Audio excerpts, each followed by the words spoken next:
Good afternoon दोस्तों, कैसे हैं आप सभी। उम्मीद है कि आप लोग अच्छे से होंगे। आइए दोस्तों, आज हम एक नए टॉपिक के साथ आपके समक्ष आया हूं। आज पॉलिटी में बात करेंगे संघ और उसके राज्य क्षेत्र के बारे में। आप ही में से किसी एक भाई ने कमेंट किया था कि भैया अनुच्छेद करा दीजिए। आइए, आप लोगों के ही बातों पे हमने अनुच्छेद लेकर के आए हैं। अगर पॉलिटी पढ़ते हैं आप, अगर अनुच्छेद नहीं पढ़ते हैं तो फिर पॉलिटी पढ़ना और ना पढ़ना बराबर है दोस्तों। इसीलिए बात करते हैं आज हम। चलिए अपनी क्लास को आगे बढ़ाते हैं। बात करते हैं संघ और उसके राज्य क्षेत्र। संविधान के कौन भाग, किस भाग में और अनुच्छेद कहाँ से कहाँ तक इनके बारे में वर्णन किया गया है। तो आइए हम बात करते हैं इनके बारे में। तो संघ और उसके राज्य क्षेत्र, ये संविधान के भाग 1 और अनुच्छेद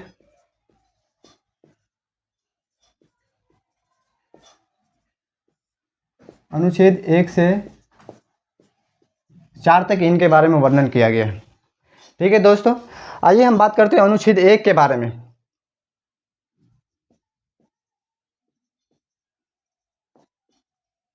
अनुच्छेद 1 क्या कहता है। अनुच्छेद 1 कहता है कि भारत अर्थात इंडिया राज्यों का संघ है। क्या कहता है कि भारत अर्थात इंडिया राज्यों का संघ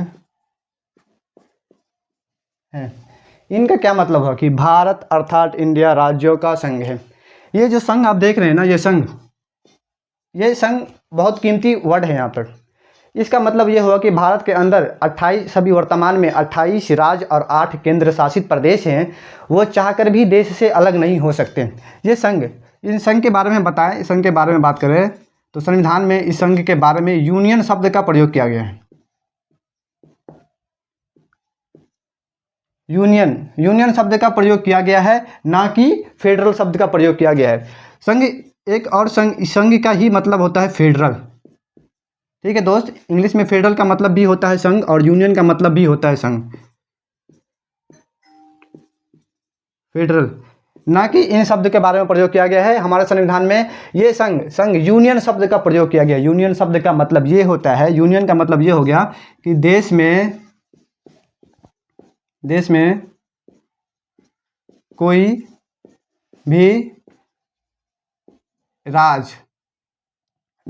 भी राज्य देश से अलग नहीं हो सकता। यूनियन शब्द का मतलब हो गया कि देश में कोई भी राज्य देश से चाहकर भी अलग नहीं हो सकता, है ना। अब आइए कि वो कौन कौन सी ऐसी देश की संविधान है जहां ऐसी व्यवस्था यूनियन शब्द का प्रयोग किया गया है। तो एक हो जाएगा अपना भारत में संविधान में यूनियन शब्द का प्रयोग किया गया है। और एक है ब्रिटेन। ठीक है दोस्त, एक भारत और एक ब्रिटेन। वही फेडरल शब्द के बारे में क्या कहा गया है। फेडरल शब्द के बारे में बात करें तो इनका ये मतलब होता है देश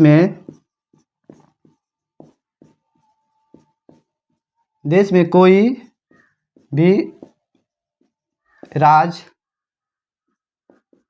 भी राज्य देश से अलग हो सकता है। इनका ये मतलब हुआ। देखिए, यूनियन और फेडरल में आपको ज़मीनों और आसमान का अंतर दिख रहा है। यूनियन का मतलब होता है कि देश में कोई भी राज्य चाहकर भी अलग नहीं हो सकता। और वही फेडरल के बारे में बात करें तो यहाँ देश से राज्य अलग हो सकते हैं। अच्छा, वो कौन कौन सी देश में ये फेडरल शब्द का प्रयोग किया गया है। तो एक है कनाडा और एक है अमेरिका।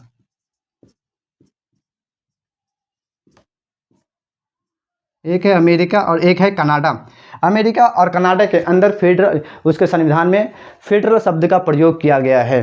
ठीक है दोस्तों, उम्मीद करते हैं ये चीज़ आपको अच्छे से समझ में आया होगा। आइए हम एक बार इस फिर से बताते हैं। संघ और उसके राज्य क्षेत्र संविधान के भाग 1 और अनुच्छेद 1 से 4 तक वर्णन किया गया है।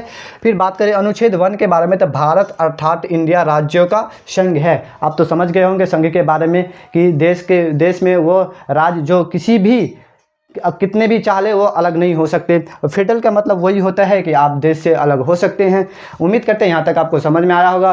अब इनको मिटाते हैं, फिर हम दूसरी तरफ चलते हैं। देख लीजिए एक बार आप लोग अच्छे से।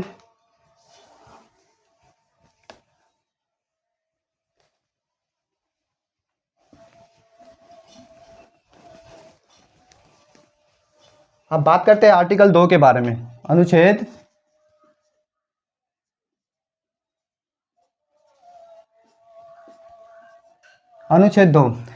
2 कहता है नए राज्यों का प्रवेश और स्थापना। ठीक है दोस्त, ये कहता है नए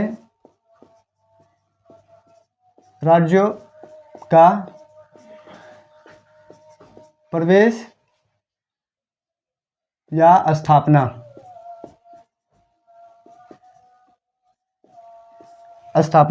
नए राज्यों का प्रवेश या स्थापना। अच्छा, वो कौन सी नए राज्यों का प्रवेश और स्थापना?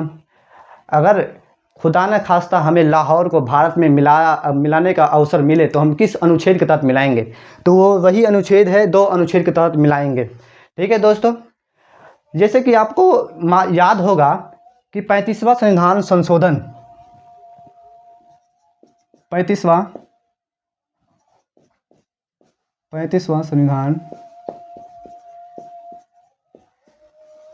संविधान संशोधन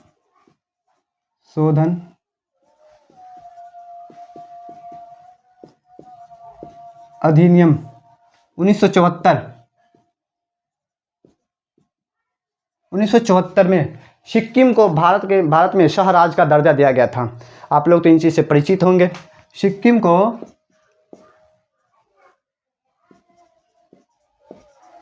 को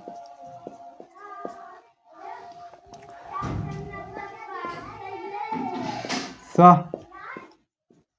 राज्य का दर्जा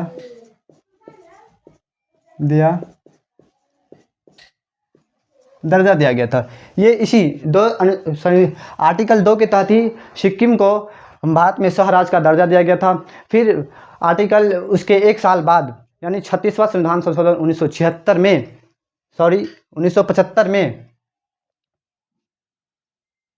36वां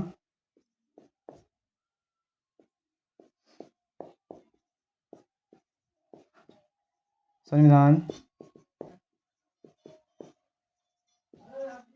संशोधन अधिनियम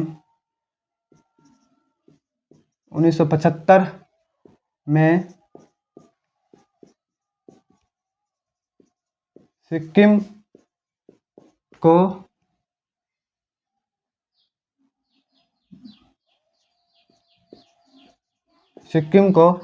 राज्य बना दिया गया। ठीक है दोस्त, 36वां संविधान संशोधन अधिनियम 1975 में सिक्किम को पूर्णतः राज्य का दर्जा मिल गया और वह भारत में मिल गया। आपको बात करें 35वां संविधान संशोधन अधिनियम 1974 में सिक्किम को सिर्फ सह राज्य का दर्जा दिया गया था और वह भारत में मिला हुआ था, लेकिन उनको पूर्णतः अगर मिलाने की बात करें तो वो 36वां संविधान संशोधन अधिनियम 1975 में सिक्किम को सह राज्य का दर्जा दिया गया। ठीक है दोस्तों, अब चलते हैं आगे, आर्टिकल 3 के बारे में बात करेंगे।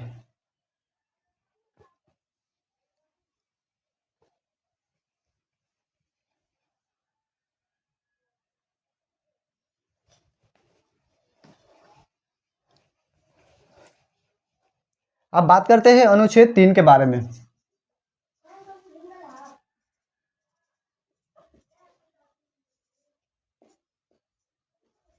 अनुच्छेद 3 क्या कहता है? कहता है नए राज्यों का प्रवेश और वर्तमान राज्य और उनके सीमाओं में परिवर्तन। ये सेम आपको आर्टिकल 2 की तरह ही कुछ मिलता जुलता लगता हो, लेकिन इनमें और इनमें अंतर है। ठीक है दोस्तों, ये कहता है नए नए राज्यों की स्थापना नए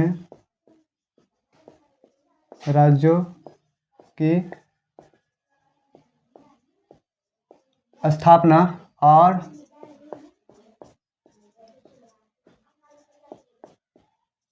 वर्तमान राज्यों के सीमाओं और क्षेत्रों, ठीक है, तो क्षेत्रों में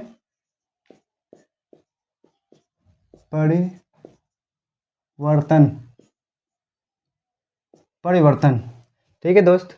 कहता है नए राज्यों की स्थापना और वर्तमान राज्य की सीमाओं और क्षेत्रों में परिवर्तन, ये अनुच्छेद 3 के तहत करते हैं। अब कैसे, आपको याद होगा कि 2011 में 2000, यहाँ लिख लेंगे कि 2011 में उड़ीसा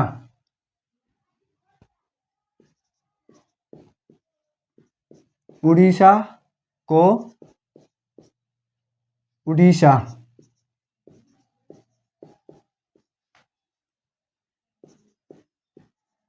बना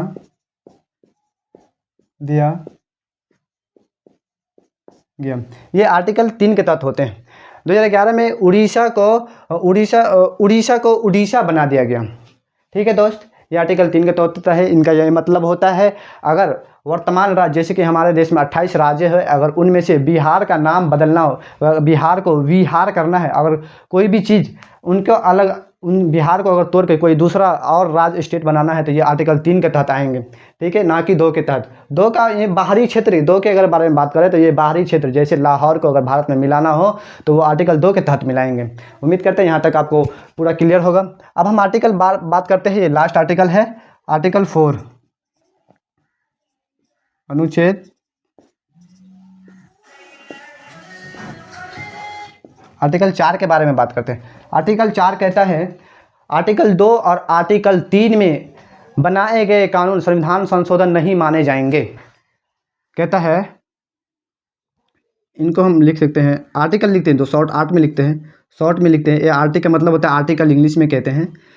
आर्टिकल 2 और आर्टिकल 3 में बनाए गए कानून संविधान संशोधन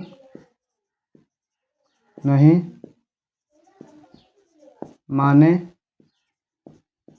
माने जाएंगे।